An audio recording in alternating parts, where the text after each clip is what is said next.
February 8, 1945, Peenemünde, Nazi Germany. Inside the most heavily guarded, top-secret weapons facility in the Third Reich, a man who weighs exactly 84 pounds is about to steal a heavy bomber. The aircraft is a Heinkel He-111. It has two massive engines and a wingspan of 74 feet. It requires months of specialized training to fly.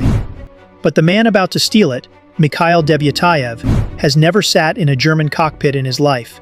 He cannot read the German language. He cannot read the instruments. He is Soviet prisoner of war number 104534. He is a walking skeleton in striped rags who hasn't eaten a full meal in 8 months. His arms are so weak that he can barely lift them above his shoulders. Yet, in exactly 47 minutes, this dying man will climb into the pilot's seat, start both engines, taxi past armed guards, take off from the most heavily defended runway in Germany, and fly 300 kilometers across enemy territory while being shot at from the ground and the sky. He will attempt this with 9 other starving prisoners who have no weapons, no map, and no radio. This is the story of the most mathematically impossible escape of World War II. But the most shocking part of this story isn't the escape itself. It is the fact that when he finally landed in friendly territory, his own country arrested him, treated him like a traitor, and tried to bury his story for 12 years. 6 months earlier, Mikhail Devyataev was one of the best fighter pilots in the Soviet Air Force.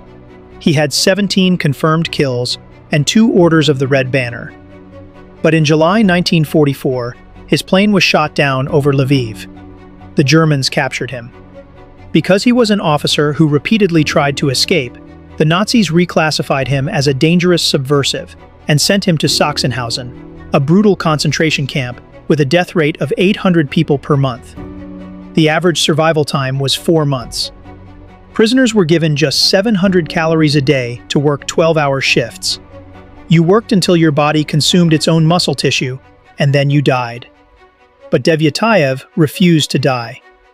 In October 1944, he volunteered for a mysterious work detail, having no idea where he was going.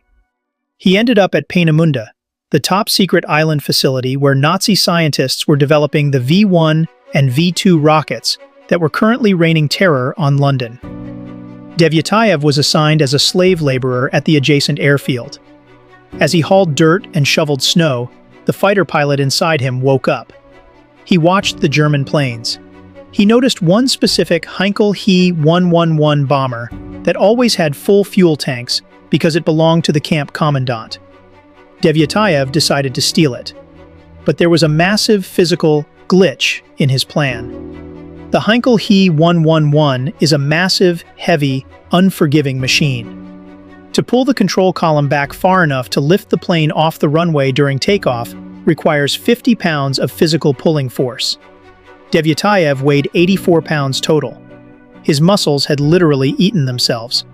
He knew he couldn't lift the nose of the plane by himself. He needed a crew. Devyataev quietly recruited 9 other starving prisoners. The plan was absurd. It relied entirely on the element of surprise. Guards at concentration camps watch for tunnels and cut fences. They don't watch for skeletal prisoners attempting to steal heavy aircraft. On February 8th, under the cover of low visibility and light snow, the 10 men made their move. The strongest prisoner, a man named Krivanagov, ambushed their lone guard in a drainage ditch, killed him quietly, and stripped off his uniform. Krivanagov put the oversized uniform on, grabbed the guard's rifle, and marched the other 9 prisoners directly across the airfield. To the watchtowers, it looked like a standard work detail. They approached the bomber. 2 German mechanics were working nearby. The starving prisoners rushed them, knocking them unconscious. Devyataev climbed into the cockpit. He was instantly overwhelmed. There were over 100 switches and dials, all labeled in a language he couldn't read. He had spent weeks watching German pilots from a distance, trying to memorize their hand movements. But memorizing a sequence and actually starting a cold twin-engine bomber are entirely different things. He pumped the primer. He flipped what he thought were the ignitions. Nothing happened. The 9 other men piled into the back, hissing at him in panic. "Start it." Devyataev scanned the foreign panel. He found what looked like a master battery switch and flipped it. The dials glowed. He hit the ignition again. The left engine coughed and roared to life. Then the right engine caught. He released the brakes, but he had never taxied a heavy twin-engine plane before. It required differential braking. He accidentally stomped on the left brake, and the massive bomber lurched violently sideways, nearly crashing into another plane. But he corrected it. He turned the massive machine onto the runway. By now, the alarm had sounded. A truck full of armed German soldiers was racing toward the runway. If the bomber didn't take off in 10 seconds, the soldiers would shoot out the tires. Devyataev shoved the throttles to maximum. The plane roared down the runway, hitting 140 kilometers per hour. Devyataev grabbed the control column and pulled. It didn't move. He simply didn't have the physical strength left in his starving body to lift the massive nose of the bomber. The end of the runway was approaching. He screamed for help. 2 other prisoners scrambled into the cockpit. 3 starving men grabbed the control column and pulled with every ounce of strength they had left. The column moved. The nose lifted. And at 12:21 p.m., 10 dead men flew into the sky. They flew east, dodging German anti-aircraft fire and surviving on pure adrenaline. But as they finally crossed the front lines into Soviet territory, the ultimate cruel irony occurred. Soviet anti-aircraft gunners looked up, saw a Nazi bomber flying toward them, and immediately opened fire. Tracer rounds ripped through the fuselage. The left engine exploded and caught fire. The plane began dropping out of the sky. Devyataev had seconds to react. He pulled back on the controls and crash-landed the bomber perfectly into a snow-covered field.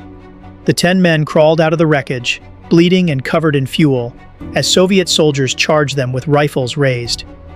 Devyataev stood up, raised his hands and shouted, "Don't shoot! We're Soviet! We escaped from Peenemünde!" You would think Devyataev would be hailed as a national hero. He had just pulled off the greatest escape in aviation history and brought back priceless intelligence about the Nazi V-2 rocket program. Instead, Soviet counterintelligence immediately arrested him. Under Stalin's brutal doctrine, any Soviet soldier who allowed themselves to be captured alive was considered a coward or a potential spy. Surviving a concentration camp made you instantly suspicious.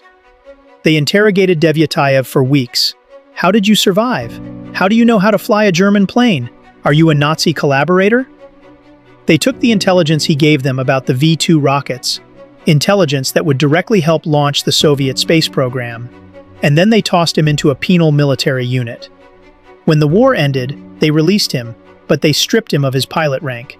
He was not allowed to fly. His story was heavily classified.